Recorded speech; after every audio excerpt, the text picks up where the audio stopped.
In the once untamed and unspoiled wilderness areas of the world, open spaces are disappearing. The natural homelands of many wild animals are being cut off by fences and highways. Cities are rising up on grazing lands and hunting grounds.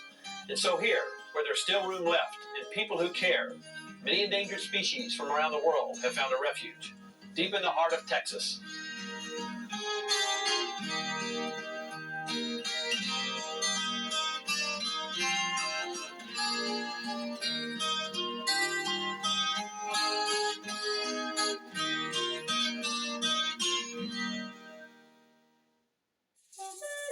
The Navajo Nation Zoo is located in Window Rock, Arizona.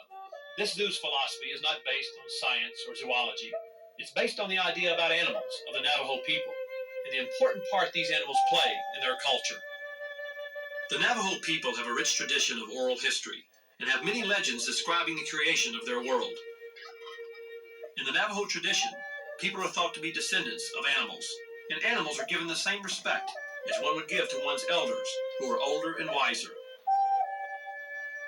Individual animals are noted for having extraordinary powers, and each of the animals that reside at the Navajo Nation Zoo have a special place in the Navajo culture.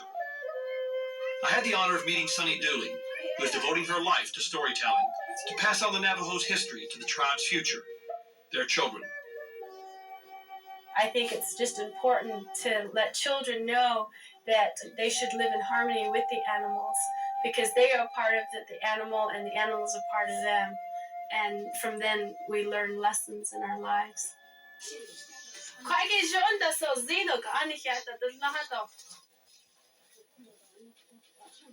All these animals that are here in this zoo are on Navajo land. So it means that they live where you live. And a long time ago, when they were given clans, each one of you have a clan, right? And each clan has a guardian animal. And the bear is one of them. Now the clans, again, what is your clan? My clan is Todekoja, or saltwater. And that's the insect clan? No, that's not an insect clan. It's the saltwater clan. Oh, I see. I'll get this straight here in a minute. Okay. Right over here, there's a bear. And some of you know it in Navajo, and it's called shush. They say a long time ago, the bear, he overslept and got up really fast, and he says, "Oh no, the sun is coming up." And he put on his shoes the wrong way. And so when you notice a bear track, it looks like he has on his shoes on the wrong way. And that's why the bear looks like that to this day. That's something. I thought I knew everything about animals. That's why the bear's feet look like that. Yeah. So the bear's feet always looks like he has his shoe on the wrong side foot. Next, we visited a character from the Navajo legends, whose behavior is watched pretty carefully. What is this here? This is the coyote. In Navajo, we call him Ma'i. Mahi? Ma'i, yeah. And he's one of the animals that bring us a message or give us a word of caution. And so when this particular animal crosses our path, we always make sure that we say a prayer or sing a song so that we can go on our way. Oh. We have a lot to learn from Coyote, because he's always up to no good.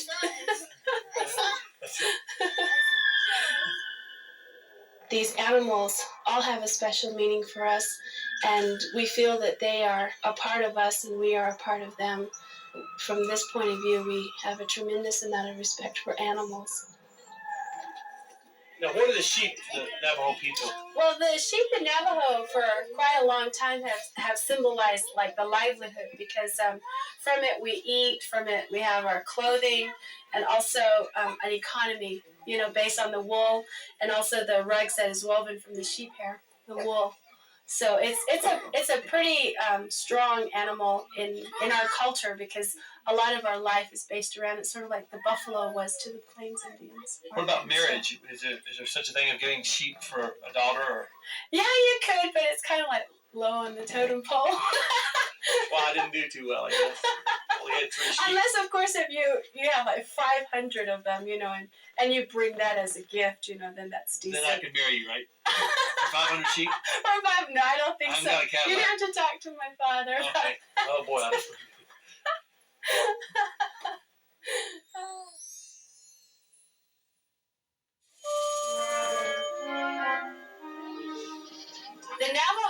respect the owl. They don't like to have it appear near their home or anything like that, because usually it's a messenger. It brings a message of warning or caution. Of course, we don't purposely, try to look at the owl or anything, because we feel that the owl is a very wise animal and an all-knowing animal.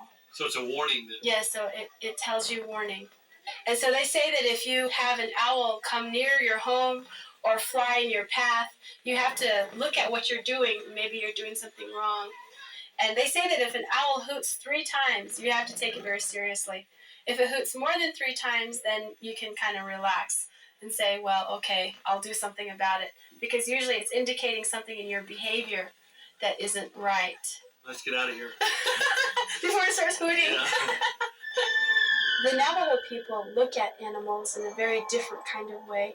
We look at their beauty, we look at their grace, but we also look into the spirit of the animal, because it's the spirit that heals our spirit if we are in pain or if we are hurting. It's the spirit of the animal that we seek. What does the eagle, I've always heard about the eagle with Indian culture. What does that mean? It's a very powerful symbol for all native cultures, but the eagle, particularly for the Navajo, it's the most powerful animal we feel, because he's all-knowing and all-wise, and we try to feel like we can be powerful like an eagle. It's something to aspire to, and we use it to tell our children that this is what we want them to be like: powerful, strong, and always looking for the highest ideal. And Jared was also telling me before we just walked up to the fence here, and he says, this is what protects us. And so the teaching of the eagle starts young, because it's something that we hold very sacred in our beliefs, along with all the other animals. I tell you what, let's all do. Let's all thank Sunny for taking us through the zoo today, all right? Let's thank her. Thank you. You're welcome. How do you say thank you in Navajo? Yaha. Yaha. Yes. Yeah. Yaha. Let's go to the bus. Each animal is sacred in our culture, because we don't live above them, we don't live below them, but we live with them. And if each of these animals has a lesson to teach us, when they disappear, where did the lessons go? They are gone. And in that way, we are losing a part of our teaching, we're losing a part of our culture and our tradition. And we value all of the life that is around us, the animals, the plants, everything is sacred. Ei achigo hojoko nasha, naho konchigo hojoko nasha. Yo yo hey anai ya, yo oh we anai ya, yo oh we anai ya, hey ya.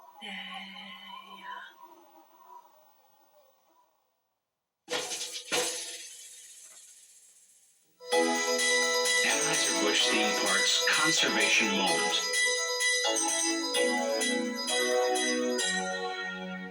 The pledge made real.